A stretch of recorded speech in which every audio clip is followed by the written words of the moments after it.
विनती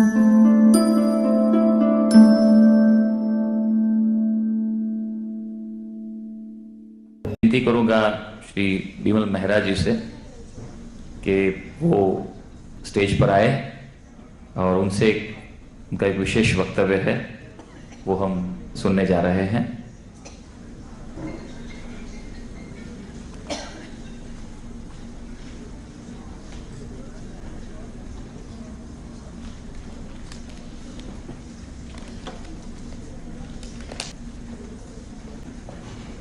First of all, I extend my deep sense of gratitude towards Mrs. Meeta Jaini and her team, honorable guests on the dais, ladies and gentlemen.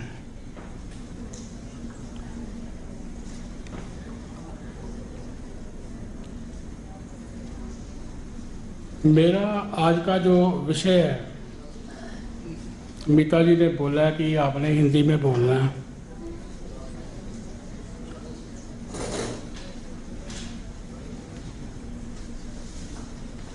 Education for career, worry of parents. आज के ज़माने में parents को यही worry है कि हमने अपने बच्चे को, अपनी संतान को कौन सी विद्या देनी है, कैसी विद्या देनी है। उसको डॉक्टर बनाना है, इंजीनियर बनाना है, चार्टर्ड अकाउंटेंट बनाना है, या उसको फॉरेन कंट्री भेजना है।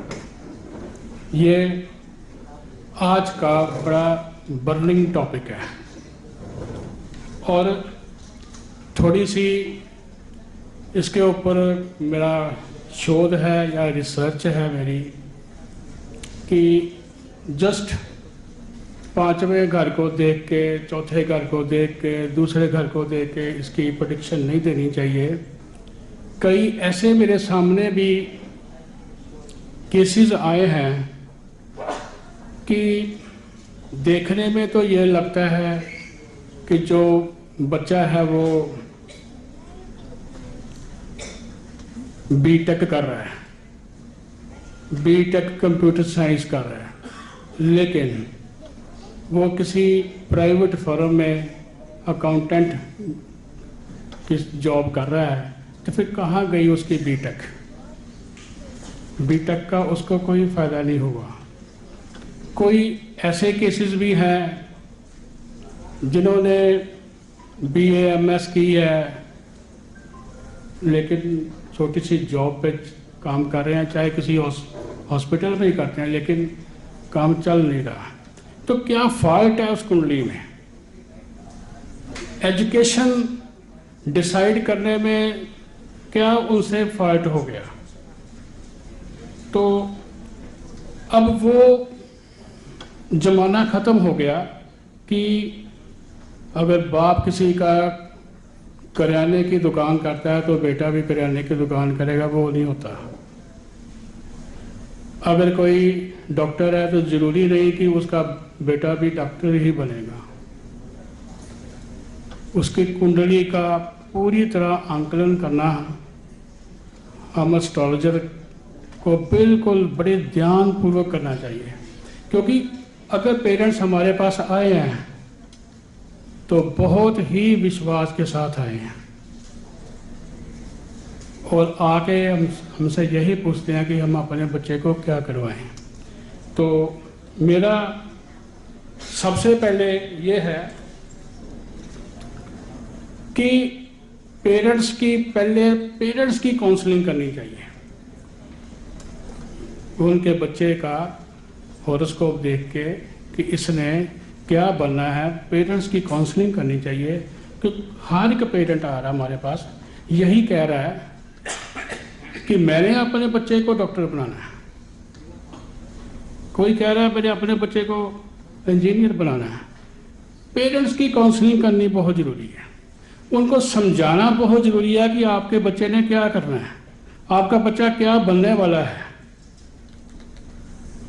और इससे पहले अगर हमने देखना है तो मेरे विचार से एक पूरी उसकी हॉरोस्कोप होनी चाहिए। जस्ट एक पेपर के ऊपर हॉरोस्कोप बनी हो तो ऐसे काम नहीं बनेगा। तो पूरी हॉरोस्कोप में क्या होगा, D1 chart, birth chart, Navamsa कुंडली, चतुर्विशांश और D10, इन चारों कुंडलियों का विश्लेषण आंकलन करना ही पड़ेगा। फिर हम देखेंगे कि बच्चे ने क्या बनना है। दूसरा, अभी यहाँ हमारे ऑनरेबल स्पीकर बोल रहे थे कि दशा का आंकलन करना बड़ा जरूरी है। दशा, कौन सी दशा देखनी है? हमारे पास कई तरह की दशा हैं। विंशोत्तरी दशा देखनी है, योगिनी दशा देखनी है, चर दशा देखनी है जेमिनी की, और सबसे जरूरी जो मेरे अपने एक्सपीरियंस की बात है कि नवांश कुंडली की जेमिनी में चर दशा निकाल के फिर उसका आंकलन करना चाहिए। नेक्स्ट,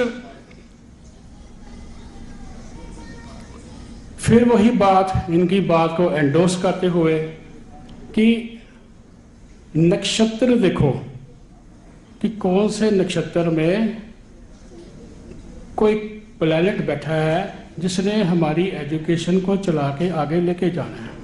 जरूरी नहीं कि राहु की दशा चल रही है तो एजुकेशन खराब करेगा। अगर राहु किसी अच्छे प्लैनेट की दशा या अच्छे नक्षत्र में विराजमान है तो कुछ घबराने की बात नहीं है। नेक्स्ट, सबसे महत्वपूर्ण बात हमने ये देखनी है कि during the course of studies, एक बच्चा 10th क्लास पास कर गया तो 10th क्लास उसकी 15 साल की उम्र में उसने पास कर ली।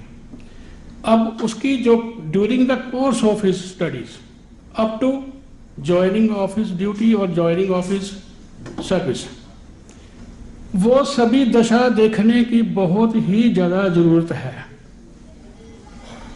बड़े जोर शोर से हम बच्चे को दाखिल करवा देते हैं मेडिकल कॉलेज में, लेकिन हम जोशी लोग ये देखना ही भूल जाते हैं कि 2 साल के बाद इस बच्चे की मृत्यु हो जानी है। होता भी है। 1.5 साल के बाद इसका एक बड़ा भयंकर एक्सीडेंट होने जा रहा है, तो फिर इसकी एजुकेशन कैसे पूरी होगी? माँ बाप तो कैपिटेशन फीस दे रहे हैं, माँ बाप तो पैसा लगा रहे हैं, कॉम्पिटिटिव एग्जामिनेशन दिला रहे हैं, लेकिन यहाँ आके हम लोग ज्योतिषी लोग फेल हो जाते हैं कि हम उसकी during the course of his studies, जब तक उसकी पढ़ाई चलनी है, उसकी क्या क्या दशा आ रही है, किस किस प्लैनेट की दशा आ रही है, योगिनी दशा क्या है, विंशोत्तरी क्या है और चर दशा क्या कहती है, ये सारा देखना, दशा वाइज देखना बड़ा ही जरूरी है। One thing. दूसरी बात, आज तो पेरेंट्स का कामकाज बड़ा अच्छा है, फाइनेंशियल कंडीशन पेरेंट्स की काफ़ी अच्छी है, लेकिन 2 साल के बाद, 3 साल के बाद बच्चे की स्टडी के दौरान उसकी फाइनेंशियल कंडीशन ही खराब हो जाती है, तो वो आगे पढ़ाई कर ही नहीं पाते। तो ये भी हमने देखना है। इन सारी बातों के बाद फिर हमने जो हमारे ज्योतिषीय सिस्टम में डिफरेंट काइंड्स ऑफ योगास दिए हुए हैं, जिसको देखना है, हल योग देखो, हल योग 2, 6, 10 में सारे प्लैनेट आ जाएं, दूसरे घर में, छठे घर में, 10वें घर में सारे प्लैनेट विराजमान हो जाएं, या तीसरे घर में, 7वें घर में और 11th घर में अगर सारे प्लैनेट विराजमान हो जाएं तब भी हल योग बनता है। 4, 8, 12 में सारे प्लैनेट आके बैठ जाएं तो तब भी हल योग बनता है। तो जिनकी कुंडली में हल योग होता है, सजेस्ट देम गो फॉर, बच्चा कैसे कहाँ जाए, एग्रीकल्चर, फ्लोरिस्ट, बॉटनी पढ़े, हॉर्टिकल्चर पढ़े और एस्टेट मैनेजर का काम करे। तो ऐसे ही हमने उनको बताना है कि आप इंजीनियरिंग की तरफ ना भागो, आप डॉक्टर की तरफ ना भागो, उसको इस लाइन में भेज दो, बीएससी एग्रीकल्चर करवा दो, बीएससी हॉर्टिकल्चर करवा दो, बॉटनी में उसको एमए करवा दो, एमएससी बॉटनी करा दो, पीएचडी करवा दो, तो बच्चा उसमें एक्सेल करेगा।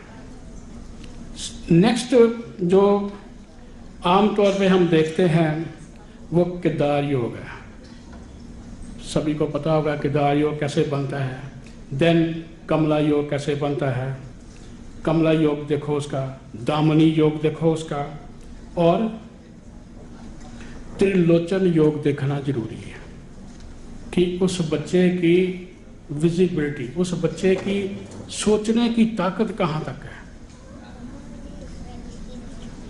सब कुछ देखने के बाद हम देखेंगे उसका third house, stamina for learning, कि अपने काम के लिए, अपने पढ़ाई के लिए वो कितना टाइम डिवोट कर सकता है, यह सबसे महत्वपूर्ण बात है। थर्ड हाउस देखो, और उसके बाद 10th हाउस को देखना, 11th हाउस को हमने अच्छी एजुकेशन के लिए लेके जाना है। इससे आगे क्या है,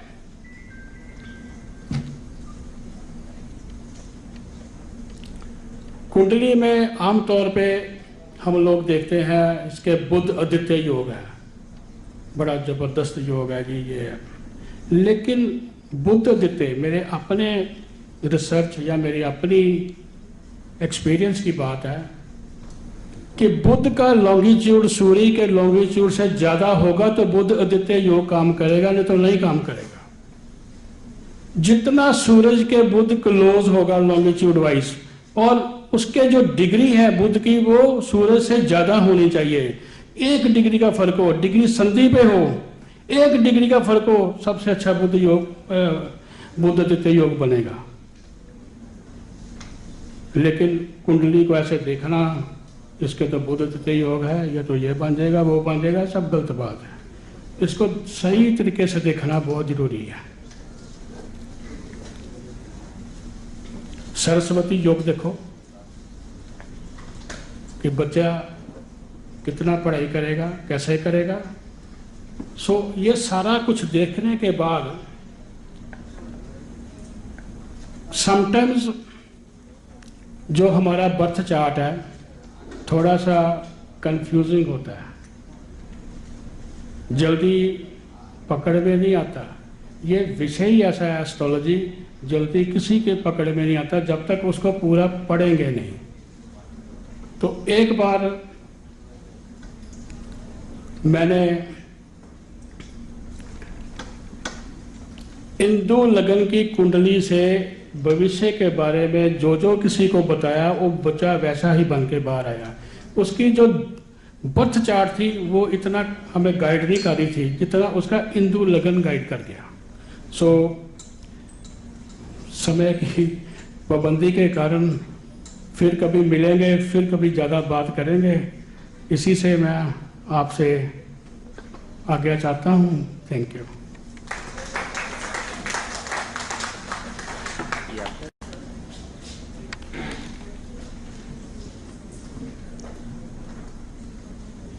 धन्यवाद बिमल जी। बिमल मेहरा जी जो अमृतसर से यहाँ पधारे थे और उन्होंने अपना सचोट और सटीक विश्लेषण अलग अलग कुंडलियां और ग्रहों के ऊपर जो रखा है, सही में एक ऐसा व्यक्ति ही ये कह सकता है जिन्होंने सालों से इस विषय पर अपना अध्ययन किया हो, संशोधन किया हो। धन्यवाद सर।